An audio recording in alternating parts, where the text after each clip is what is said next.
A Rádio Rio de Janeiro passa a apresentar o programa Café Literário.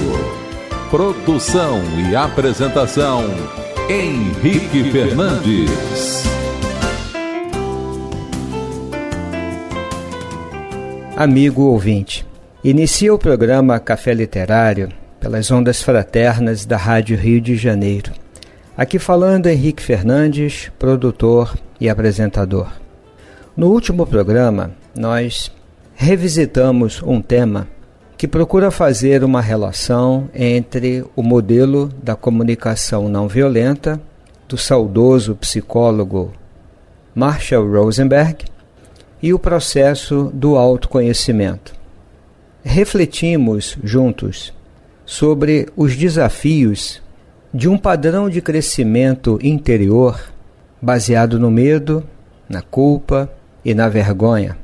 Porque não é difícil, quando trilhamos esses caminhos desafiadores do autoconhecimento, nós nos depararmos com esses processos emocionais de medo, culpa, vergonha, porque isso tem nos acompanhado.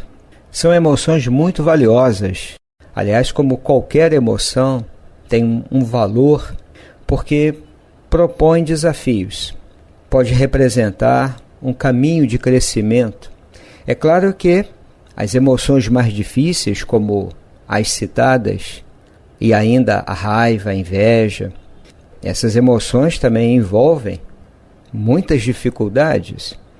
É preciso algum grau de maturidade e de coragem e de consciência para lidar com esses processos emocionais. As emoções hoje são amplamente estudadas, não apenas nos diversos campos da psicologia, mas também nas sempre muito interessantes pesquisas das neurociências, dialogando com a psicologia e outras áreas do conhecimento.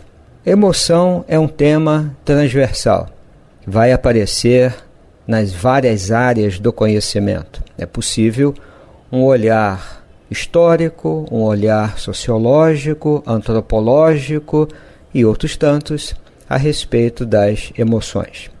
Ocorreu-nos, nesses últimos dias, quando ouvíamos o programa de novo, fazer um paralelo, na verdade pensar sobre essas emoções e o autoconhecimento quando estamos trilhando um caminho espiritual, porque o autoconhecimento é uma tarefa de cada um de nós, e quando nós estamos trilhando, percorrendo, realizando uma jornada espiritual, qualquer que seja o seu conceito de espiritualidade, os temas emocionais vão aparecer.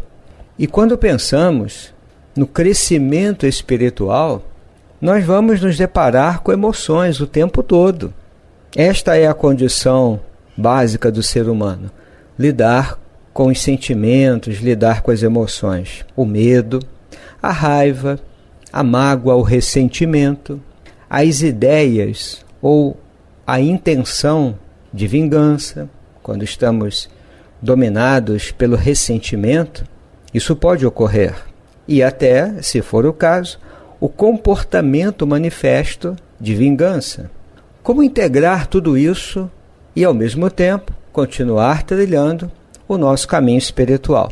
É um tema que envolve um certo enfrentamento, porque vai depender da nossa base de reflexão ou, em outras palavras, o nosso ponto de partida. Então, abordar esse tema envolve, portanto, como dissemos, um certo enfrentamento. Precisamos de um roteiro, precisamos de uma base. E neste sentido, nós entendemos que a psicologia pode colaborar, porque falar de crescimento espiritual como um processo que envolve lidar com as emoções, qual é a área do conhecimento, e falo isso com muita segurança, que aborda os fenômenos emocionais, com base em estudos, pesquisas, experiência clínica, é a psicologia.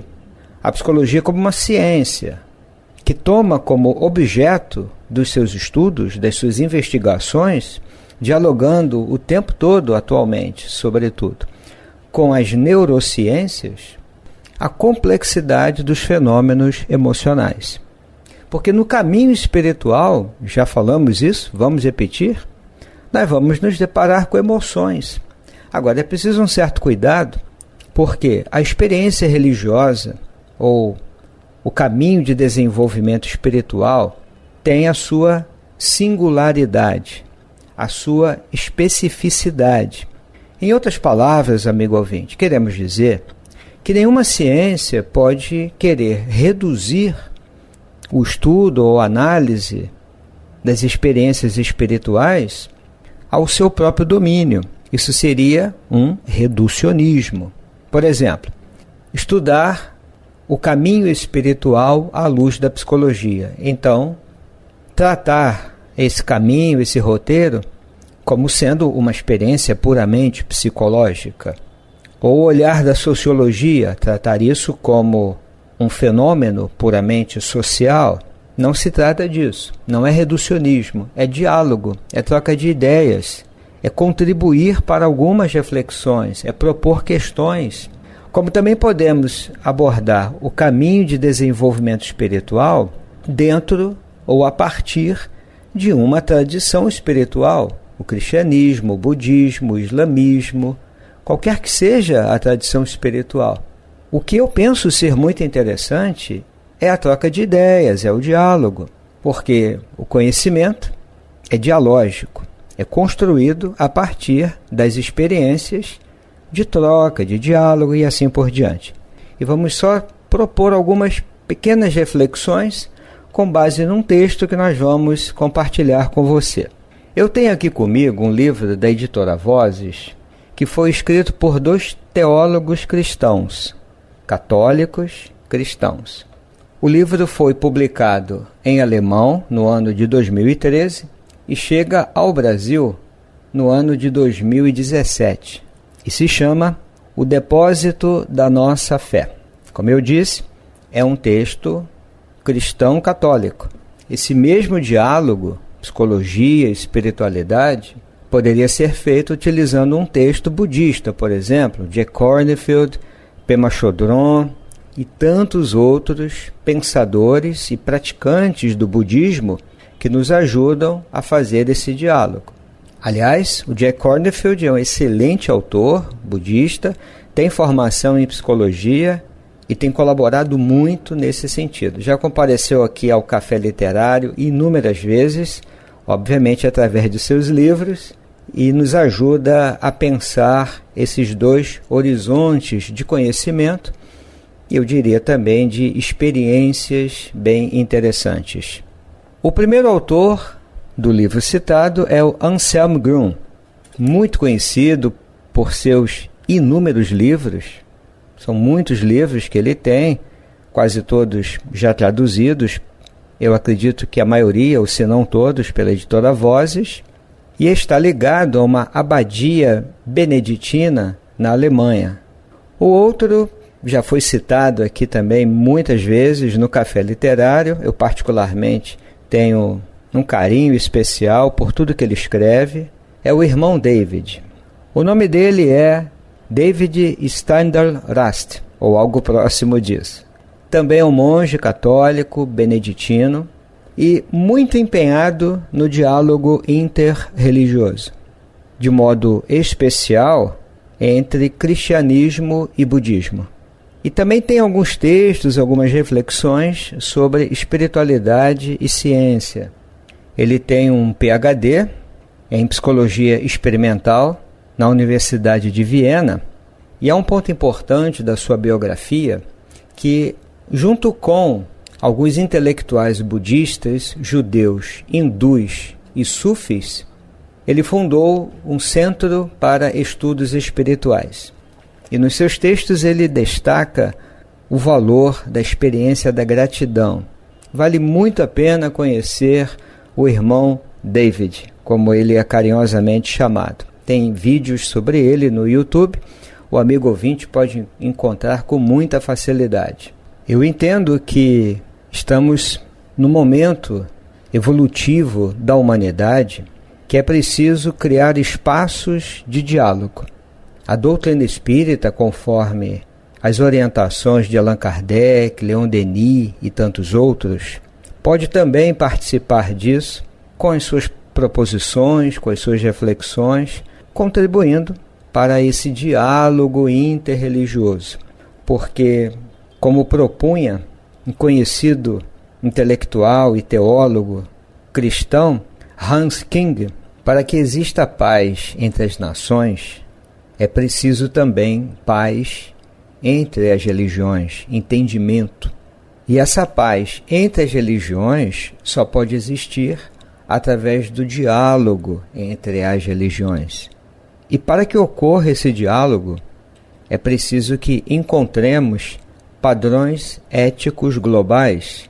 Então, precisamos dar a devida atenção a esse tema. Indo ao texto, o depósito da nossa fé, nós vamos abrir no capítulo 17, sobre o crescimento espiritual, ou aprender a me aceitar como realmente sou. O mediador desse diálogo entre Anselm Grün e o irmão David comenta assim: há pessoas que imaginam uma pessoa religiosa como perfeita e uma vida santa como perfeita, pura, limpa e harmoniosa. Mas o ser humano não é assim. Sua vida é uma mistura de muitas ambições e experiências diferentes. Existe santidade nesta vida, mas também existem abismos. A vida é complexa e às vezes paradoxal. Precisamos aprender a viver também por meio de tentativas e de erros. Como então crescemos espiritualmente, acertando tudo ou errando? É a pergunta que ele propõe para os dois monges. E o primeiro a falar é o Anselm Grün, que aqui propõe algumas reflexões interessantes, dizendo assim: é claro que devemos tentar agir corretamente. Ele coloca entre aspas. Mas apesar disso, aspas, erramos em muitos casos. Aprender tentando e errando é uma coisa. Outra coisa é, quem encontra a si mesmo, sempre encontra também suas sombras. Assim, toma conhecimento de sua fragilidade e de seus abismos. E aí ele vai falar da importância da humildade nesse trabalho interior, que é a postura adequada para aceitar a mim mesmo com minhas qualidades e fraquezas.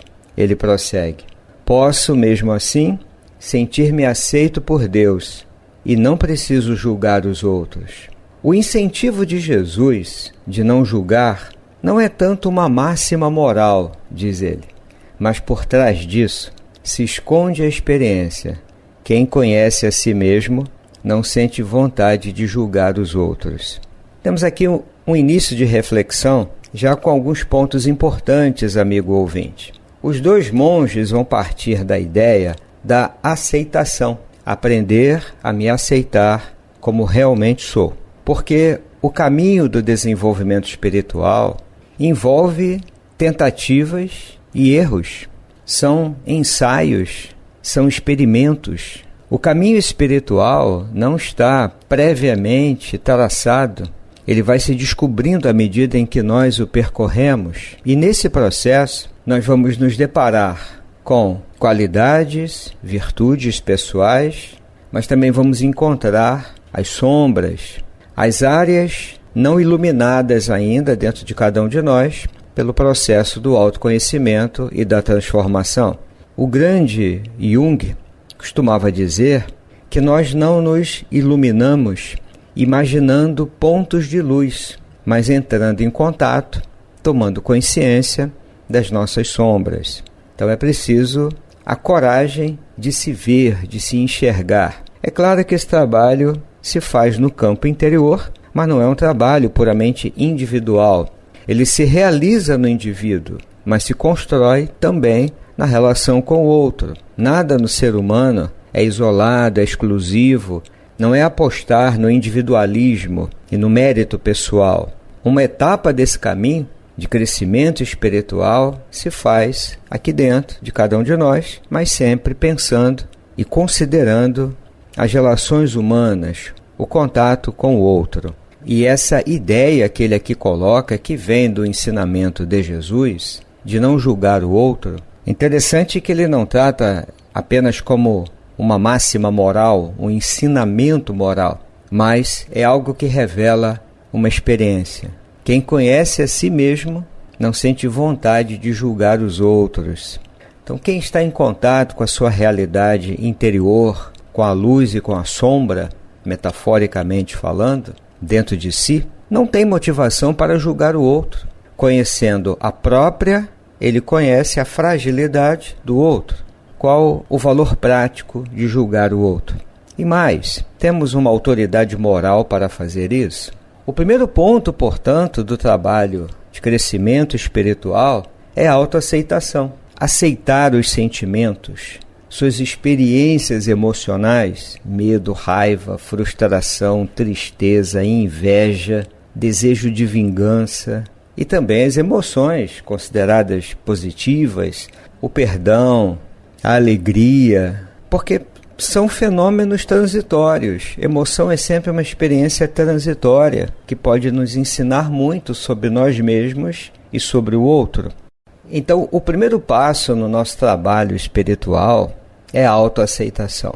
Jack Kornfield costuma dizer nos seus textos que este não é um processo de idealização, quer dizer, aquilo que só ocorre no campo das ideias e não na realidade prática das ações concretas. Então, o trabalho espiritual há que ser um trabalho de não idealização, porque eu só consigo partir do lugar em que eu me encontro e, a partir daí, realizar as experiências, as descobertas, as conquistas, lidando com as contradições, com os paradoxos, com os avanços e os recuos. Esse é o nosso trabalho, essa é a nossa caminhada, tanto no campo do desenvolvimento emocional, como também no campo do desenvolvimento espiritual. Essas linhas interagem, linhas de desenvolvimento se encontram, se interpenetram, são coisas distintas. De um lado temos a psicologia, de outro lado temos as tradições espirituais, a dinâmica do crescimento espiritual. Mas o primeiro passo é me aceitar como sou. Mas o primeiro passo é me aceitar, partir, repetindo, do ponto, do lugar em que eu me encontro. André Luiz, o benfeitor espiritual, através da mediunidade de Francisco Cândido Xavier, um dia escreveu assim: quem se aceita como é, doando de si a vida, o melhor que tem, caminha mais facilmente para ser feliz como espera ser. Eu penso que aqui estamos diante da mesma ideia. Passo número 1 é a autoaceitação. E como estamos treinando a compaixão, o altruísmo, podemos, como ele sugere, doarmos à vida o melhor que temos. Mas essa ideia de aceitação, ela pode inquietar um pouco. Eu não sei se isso aconteceu, mas o irmão David, logo depois, fez o seguinte comentário. Quando Anselm Grun fala dessa autoaceitação, o irmão David diz assim: por um lado, precisaríamos dizer, aceite-se do jeito que é. Mas o ideal de ser melhor tem a vantagem de nos esforçarmos mais porque queremos alcançar algo. Sem isso é possível que nos tornemos descuidados. Isso também é um perigo. Uma vez aceitando a minha condição, eu não posso me acomodar. E a ideia realmente não é essa. O irmão David pontua de forma muito adequada. Tanto que Anselm Grun, logo depois, vai dizer assim: por isso existe a máxima, só posso mudar o que eu aceitei. Primeiro vem a aceitação, mas eu quero crescer e não ficar parado. Essa ideia de aceitação não é ficar parado, ficar estagnado na própria condição limitada, inadequada, disfuncional. É muito longe disso. Aceitar é um outro conceito. Porque senão, diz Anselm Grun, eu posso me tornar preguiçoso. Ficar parado é um dos perigos. E ele lembra, há muito mais potencial dentro de nós. É verdade. Amigo ouvinte, aqui eu faço uma ponte de diálogo com estudos bem recentes no campo da psicologia clínica, citando alguns autores que vão trabalhar precisamente essa ideia da aceitação dentro do contexto da psicologia acadêmica, com estudos, com toda uma produção científica em torno desse tema. É bem interessante. Nós temos hoje no campo de estudos das chamadas abordagens comportamentais em psicologia clínica, um conjunto de abordagens que se encontram em alguns princípios, em alguns pressupostos teóricos importantes. Um deles é o conceito da aceitação. As chamadas abordagens cognitivas de terceira geração, também chamadas de abordagens contextuais, vão falar exatamente da ideia da aceitação, uma aceitação radical da realidade e das experiências internas. Nós temos os trabalhos do Dr. Stephen Hayes, por exemplo, propondo a chamada ACT, que é a terapia da aceitação e do compromisso. Temos os trabalhos do Dr. Robert Leahy, com a terapia do esquema emocional. Há muitos estudos. Um deles, que eu aqui destaco, é o da doutora Marsha Linehan, que propõe, na sua abordagem, chamada terapia comportamental dialética, a mesma ideia da aceitação. Porque todas essas abordagens mais recentes possuem um elemento central, que é cultivar uma percepção de aceitação, sem julgamentos, não reativa, honesta, aceitação das próprias experiências internas, obviamente, incluindo o vasto e complexo campo das nossas experiências emocionais.